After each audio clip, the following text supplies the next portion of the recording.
point to that. I was on a panel with Will Travis from Dentsu yesterday, and he was making the point that that a lot of people just call up a guy like yourself every single day and say, look, I really want to do this piece with this, and they clearly have no idea about the brand that they're trying to pitch to. They just think, I've got a good idea. This brand's going to love it, but there's an appropriateness. There's some background research. There are some hoops. So if you could talk a little bit about that. Sure, and I think I was actually talking about some of the process from this conference. Actually, I think one of the reasons we came out to this was to meet a lot of content producers and to have some of those conversations to find out what's out there. Because the benefit for us being an agency is we've got long-term relationships with clients. We kind of know what their brands are going, and they want us to bring proactive ideas based on what they're trying to do with their business.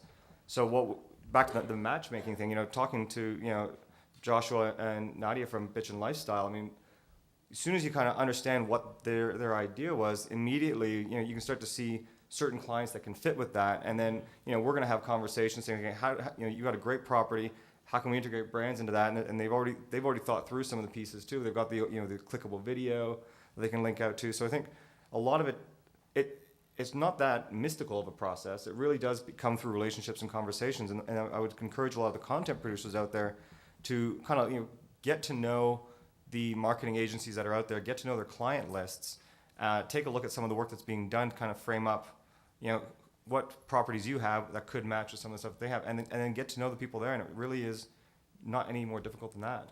So I have a comment to make. Yeah, I kind of wanted to go to you on this one, actually. No, so when I started out doing this 6 years ago, I would call people up and say, hi, my name is Jeffrey Dixon from Ubisoft, and I'd be like, Ubi who, Ubi what, and Ubisoft, and it took a lot of education and it took a lot of conditioning, and there are still agencies out there where you'll give a call, and now that we have a name, and now that we have case studies and a great website and all that kind of stuff, they'll say, yeah, we'll be pleased to meet you. We think we have an opening for half an hour in 3 months' time. And we just don't want to deal with agencies like that. We need to be dealing with agencies who get it. And it's nice that there are more digital shops and new media people, and they understand the timeliness and when it's hot, it's hot. And video game in my industry, and I'm assuming it's in other digital arts as well, it's the Wild West. It's not like book publishing where a book sits on a shelf for 6 months and there's a street date. I mean, for us, like when the game is ready, when it's time to take the chicken out of the oven, and it's at retail before you know it. So that's my that's what I'd like to say to the agency people in the world. You need to give us the time, because we're not a traditional media with traditional timelines. There you go, Ubisoft, not to be confused with the reggae pop band UB40. Dayton, can you talk a little? That was funnier than that. Come on. No. Dayton, Now. you gotta laugh at my jokes. I'm twitching up here. It's the amp. Dayton, can you talk a little bit about the project that you showed me? I don't know if you can feel free to mention what you need to mention, but that's Sure. a really cool project with a cool Canadian brand where it's an idea that definitely came out of that your heads. How do you kind of go into a brand, and what makes you feel that certain pitches are appropriate? Can you kind of talk about mention that technology? Sure. So the project that Andrew's talking about is one that we're working on right now for Much Music. It's not live yet, obviously. It's sort of coming out for the MMVAs. But essentially, it's the concept. I guess I'll give away a little bit more. It's really cool. It's for their concert listings. Basically, they really rank Much Music's concert listings are ranked really, really high on Google, and they want to be able to monetize that entire experience. So what we're doing is being able to list all the actual concerts that are upcoming, but then use the social cloud.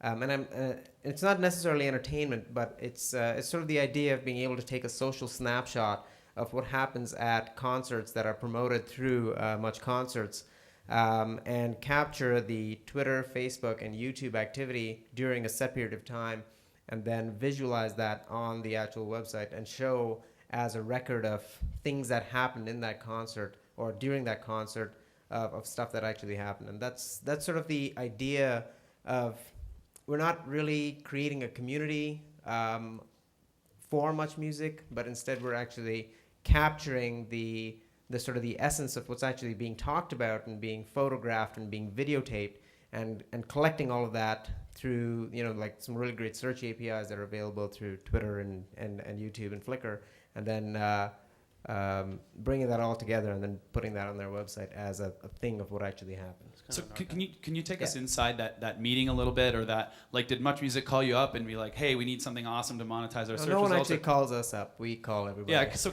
well, there you go. So I mean, you're the content producer in this Yeah. case for the people in the room. So what was it that made you think that this was the call to place to Much Music? And Well, the idea was, we actually went in with sort of a video mixer idea, and then we sort of we showed them, all the kinds of things that we do, our thinking strategically, blah blah blah, and they presented us with an idea. It's like, okay, well, this is a problem that we have. We want to make this sort of uninteresting thing and make it cool and make it interesting. And so our idea was, okay, well, we can do all of these things without actually having to create a sort of a bogged down user experience by trying to create a community online for people that go to concerts because they all want to have friends that go to like that doesn't work at all from a community creation perspective. So instead, our strategy going in was, how do we create the most efficient consumer experience that's entertaining, that's fun, that's interesting, but exploit the stuff that's already going on in communities that already exist without having to generate new ones. So that was the sort of the primary insight that we went in for the actual project.